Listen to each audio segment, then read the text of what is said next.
Welcome, this is Josh Rees with Mile High Church in Lakewood, Colorado. Thank you for tuning in to our podcast today. For more information about our church, please visit our website, milehighchurch.org. So I'm very glad to be with you all today, and it is May Day, and I just had to mention that because I remember as a kid in school, you'd have that maypole with all the ribbons, and it's a time to plant the flowers and all that good stuff, and so I just want to acknowledge May Day. But my topic today is love without fear, to open the doorway of our heart wide to love, wide to love. From 1 John 18, verse 4, it's written, "There is no fear in love, but perfect love casts out all fear." Several months ago, I think I gave him this topic for May 1st, and now we're still riding that wave of the pandemic. Now we have a war on the planet, and it's like, and you're going to talk about love without fear? And it's like, yes, you are, Patty. And so it's allowed me to really go into that inner space within my own self. And I recognize that perhaps you have felt sometime in your life the incredibleness of fear. Maybe someone came and scared you, or we just turn on the TV and you can start to kind of feel fear. But it was interesting because I remembered a dream I had when I was just a little bitty girl. And it's always stayed with me, so it must have been quite the experience I had. And the dream was like this. I was swinging on a swing, and it was one of those swings on a tree, with the ropes, and holding a little seat, and it had a little wooden back. So I must have been pretty tiny, because my little back's next to the swing going back and forth. And all of a sudden in this dream, down these ropes and on the back of this little chair, my back, and all over were these poisonous snakes. And I remember just screaming. I was so afraid. And no doubt that woke up both my parents, because I remember then that they were both there, by my bedside, holding me, telling me I was okay and that I was loved. So that had to be an incredible little nightmare, because I still remember that. And so I think a lot of times we have those kind of experiences, and fear kind of becomes those poisonous snakes. It's like, oh my gosh, what am I going to do with this? And so fear has played a role in our lives, but we must remember today that also kindness and love has always played an incredible role in our lives. That's so important for us to remember. And fear is just this incredible character. And in just a minute, I want to kind of try to explain the character of fear. But right now, I want to share something from Buddha. The Buddha taught that all beings feel a deep sense of fear or anxiety, which stems from the fact that we resist the impermanence of our existence, partly because of this reality that fear is accepted as an innate aspect of the human experience, any of the human experiences. And any person who wishes to awaken is considered a warrior, considered a spiritual warrior. So today, I would love to have us all of us present here at Mile High and all our beautiful congregation online, to be able to open to the experience of what I call the land of love intelligence. Love intelligence is one word, that phrase I use for God, because I sense that God is an intelligence and it is a love. And so that love intelligence, it has that power of love that can conquer fear. But let's just kind of look at fear for a moment. What in the world is fear? Well, it's been called many things, and I just want to quote Yoda, that incredible character. There he is. Thank you, Yoda, for being here. Yoda said, fear is a path to the dark side. Fear leads to anger, and anger leads to hate, and hate leads to suffering. Now, I don't know if we have the slide of the picture of Ernest Holmes. okay? Now, are there any resemblances? Years ago, many years ago, the artist I have at home, the original drawing of Yoda, and it was placed next to Ernest Holmes. And I swear they must have channeled a very wise man, Dr. Ernest Holmes and Yoda. But Yoda said that anger leads to hate and hate leads to suffering. I sense that anger is a wanting or a not wanting. Think of little kids. You know, I want this, no, I don't want it. So it's kind of a push and pull energy that many of us have felt in our own growth and awakening. And fear lives in a land all its own. And it's a land of love, not love, what am I saying, Patty? It's a land of no intelligence. And a description that I wrote, it's kind of creative, so I hope you like it, that fear has a large shadow, but itself is quite small. Fear is composed of horror music in the middle of the night. And the atmosphere is, of course, uncertainty. We could say that fear is even false evidence appearing real over and over again. And if we created this land of no intelligence, the street signs are marked wrong way, wrong way. And the atmosphere is of apathy and greed. They have a bank in the land of no intelligence, and it is called the Bank of No Trust.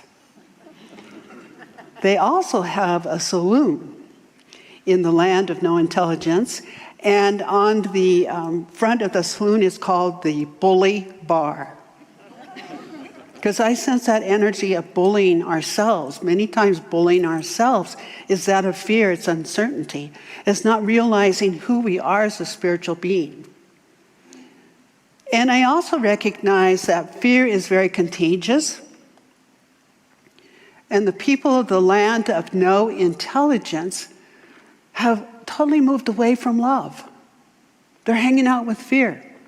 They have built their houses on sand. That sand shifts, and so there's constant change that's taking place. Doesn't sound like a really fun place to be. But I would be the first one to say that I have spent maybe a night or two in the land of no intelligence. You don't have to say you have either, okay? But I recognize that in that land, there's a lot of judgments, and even with racism, you know, judging each other, not being willing to be open to understand who we are as spiritual beings. I also sense that war comes from fear. And conflict is a choice not to love. And if there were enough love, we could melt all the guns of war. I'm going to say that again. Yeah. If there was enough love, we can melt all the guns of war. Dr. Thomas Hoare of existential metapsychiatry, he said this: what are we interested in? What do we really, really cherish? And he came up with 3 things. Pretty simple, but it's profound. We're interested in fear. Got fear. We have hate. But thank heavens we have love. And so when we're walking and talking our days, what am I interested in? And I have to ask myself that quite often. Are you interested in love, or have you moved all the way over here to fear? And so we have that ability within us to be able to shift and change. We can work smart. We can work smart to open the doorway of heart. I want to share a story with you, true story. Many years ago, in elementary school, I had a really tough time, and that was before I think people even knew what dyslexia was. Now I can say it. I'm really proud I can say the word. But I did a lot of tutoring. My family was very kind to me, especially my mother. She always believed in me. And now I'm a teenager. I'm going to junior high. And in junior high, the teacher would have you stand and read a paragraph out of a book, whatever. Oh my God, that would scare me. Oh, I would just almost get sick. And so I told my mom, I don't want to go to school. Don't make me go to school. Now I'm a teenager, so I'm supposed to be really cool going to school, but I am in such fear. And my mom was a pretty simple lady. She was a good heart. My husband remembers her. And she said, Patty, you got to do this. And I probably have shared this with some of you in counseling. When you walk up the steps to the school and you reach out and you open that door, I want you to silently repeat to yourself, love, love, love. And I thought, love, love, love. And she kept saying that. Patty, silently repeat, love, love, love. And you'll be able to step through. If you feel the fear, just repeat, love, love, love. Well, I certainly did that. And I do that today many times. Love, love, love, love, love. I shared that once with a gentleman who was going to court. And so I gave him Mom's little formula. I said, when you walk into that courtroom, I want you to silently just repeat, love, love, love, love. So he did. And then later on that day, he called me and goes, I did that, and the judge didn't show up. I said, well, don't be upset with that. Don't be upset with that. Just keep staying love, love, love. And of course, once he went back to court, things went well. So you might want to try that little formula on. So one of the greatest discoveries man makes, one of his greatest surprises, is to find he can do what he was afraid to. And Nelson Mandela said this, the brave person is not one who does not feel afraid, but who conquers the fear. So over here we have the land of no intelligence, but I want to create a land of love intelligence. This land of love intelligence is that land of living oneness. We talk a lot here at our community about oneness. We are one. What are we one with?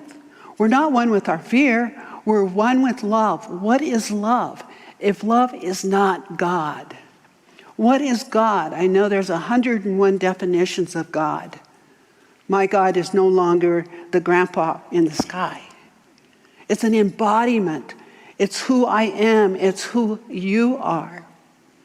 And that oneness to me, probably about 2 years ago now, right in the beginning of the pandemic, I said one day in my quiet time, I said, I know I like to say spirit, not God. That feels good to me. Some of you call it the divine. Does it have a quality? Can I refer to it as a quality?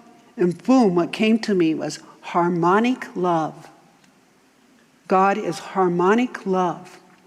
And I think about nature itself.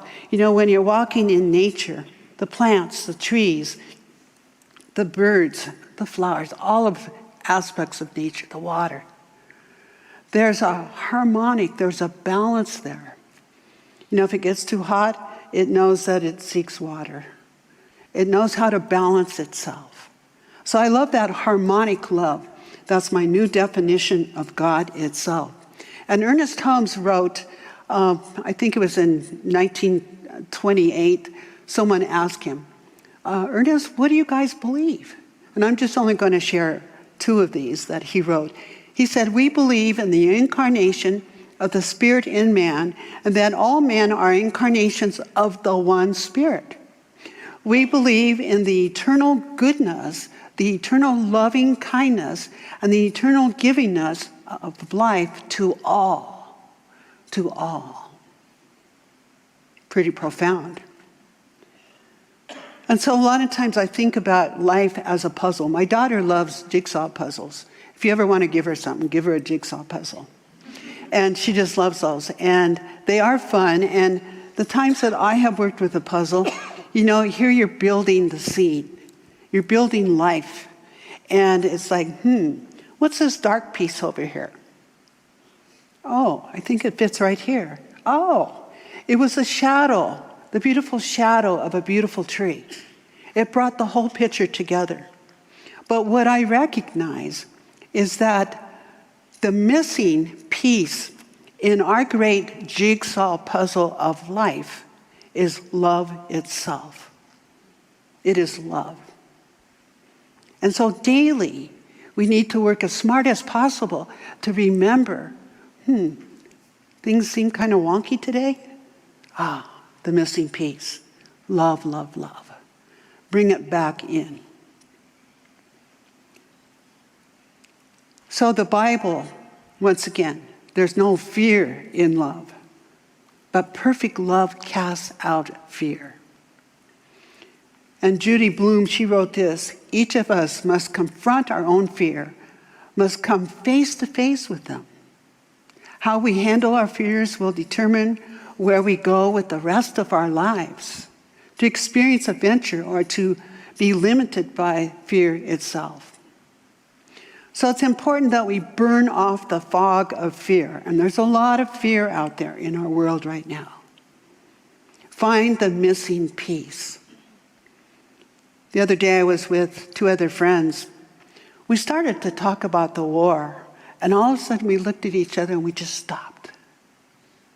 And the one gentleman, he said, this is the time that each one of us, and I'm saying to all of us, it's not just me, it's all of us together. This is a time we need to stand in the light and to live that oneness. We read about it when we take our classes here. You know, it's been written for century upon century that God is love. Redefine it for yourself so that it's honest and it's true for you. But we are light bearers, and we need to stand in that light like never before. That was our discussion. And to stand sturdy in that spiritual truth, because we are that essence of love. And to know love is to know that love is a medicine. Our Native American friends and family define medicine as essence. And perhaps you have heard, you have read, that the Native American or the indigenous would say, oh, you have good medicine. It means you have good essence. You have good light about you. You're aligned. So I say to each one of you, you all have good medicine, and that medicine is love itself. And so it's important that we stand sturdy in that. I also sense the power of the great buffalo.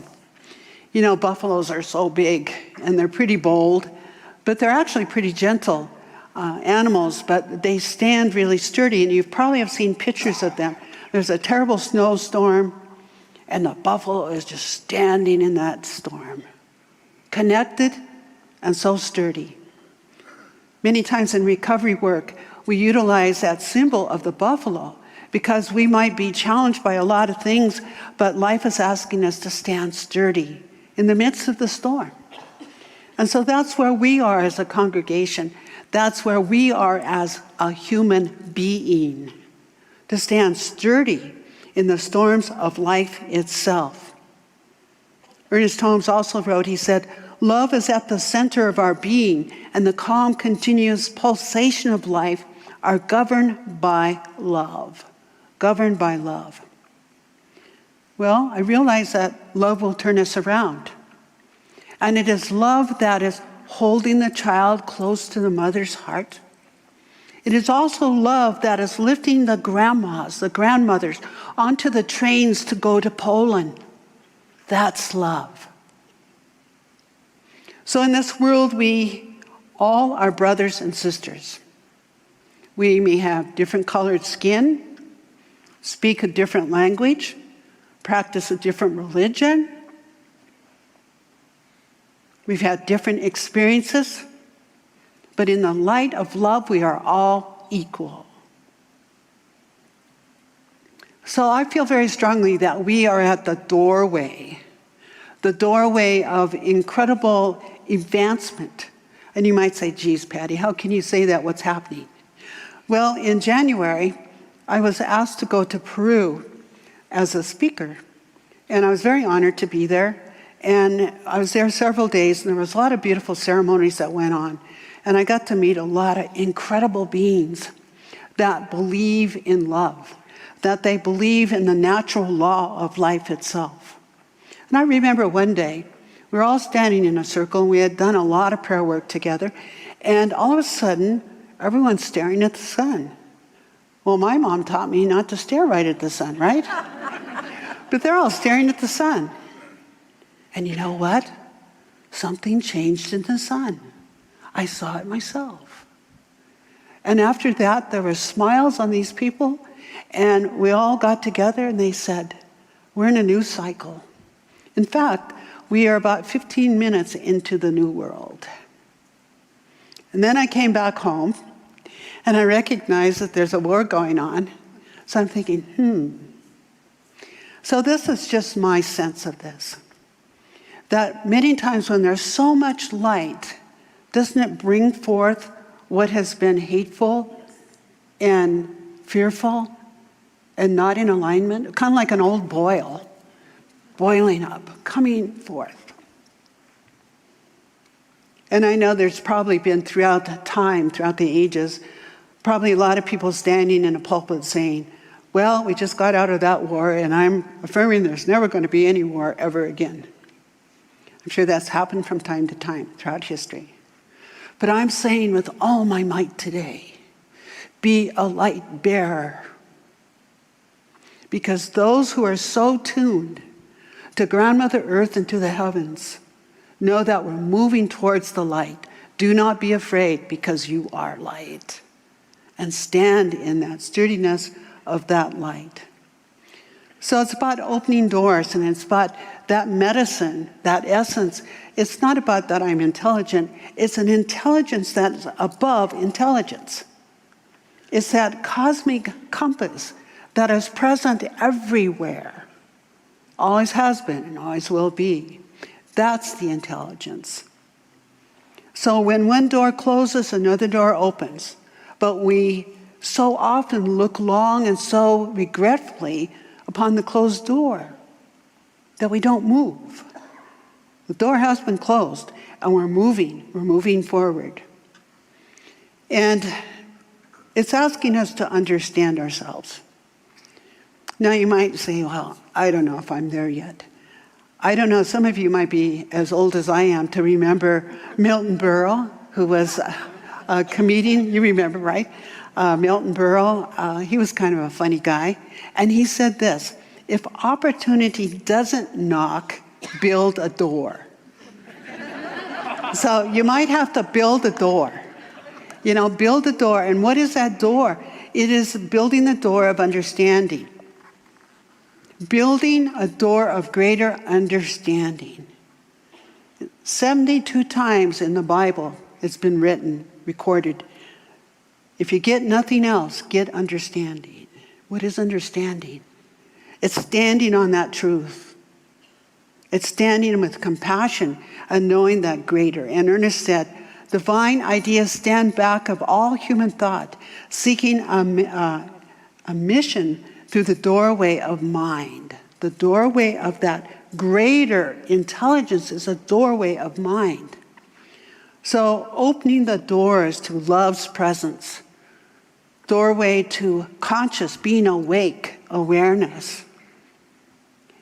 In Peru, every time we go there, our tour guide, who's a wonderful being, he always teaches, especially when we go to Machu Picchu, those structures there are still so strong. And when you enter a doorway there, you're to put your hand on either side of the door in gratitude. Gratitude for the passing. And I'm even asking you today, maybe when you leave or when you go home to your house, just take a moment, pause, put both hands on either side of that door with gratitude, coming from that place of heart. And so, the doorway of gratitude, the doorway of the sacred heart. We each have a sacred heart, and that is that love, love, love. Love is the central flame, the central flame. So that's the first door that we enter.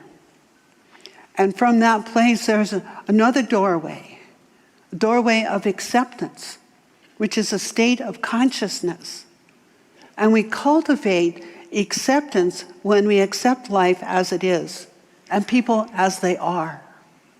You stop trying to fix other people. We have enough work right here to be able to just be, right? To be everything that we can be. Acceptance is the door to love without conditions, without the attachments. Life is forever asking us to be in that consciousness of acceptance. It takes courage. Courage comes from heart. The third door is forgiveness. And forgiveness, I feel very strongly, needs to be a daily spiritual practice. Some definitions of forgiveness is to stop blaming self and others. Forgiveness is about giving back to forgiving, giving back to ourselves who we are as a spiritual being, and sensing the other person as a spiritual being. And of course, we know in the world the opposite states of consciousness are blaming, shaming, and grievances. Ugh. Come back to yourself. And without it, forgiveness, there can be no correction or redemption. Fourth door. The door of gratitude, generosity. And generosity comes from our open heart. It is an act of love, generosity. Every time we give and receive, everything that you have given in the last 2 years and you continue to give to Mile High Church is received with generosity. It's received with gratitude. The memory of gratitude lives within our hearts. So think of all people who have loved you,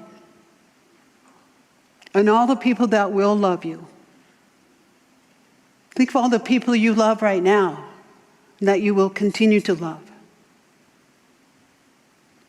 So right now, in closing, if it feels right to you, take your right hand and just place it upon your heart. That sacred, sacred doorway. And I'm going to ask that we repeat the vision and the mission of Mile High Church. It's up on the screens. And with that sense of a whole, powerful, loving community, which we are, we speak this. Our vision, oneness revealed, a world of love, peace, and abundance for all. And our mission, to serve as a spiritual beacon for personal empowerment and global enlightenment.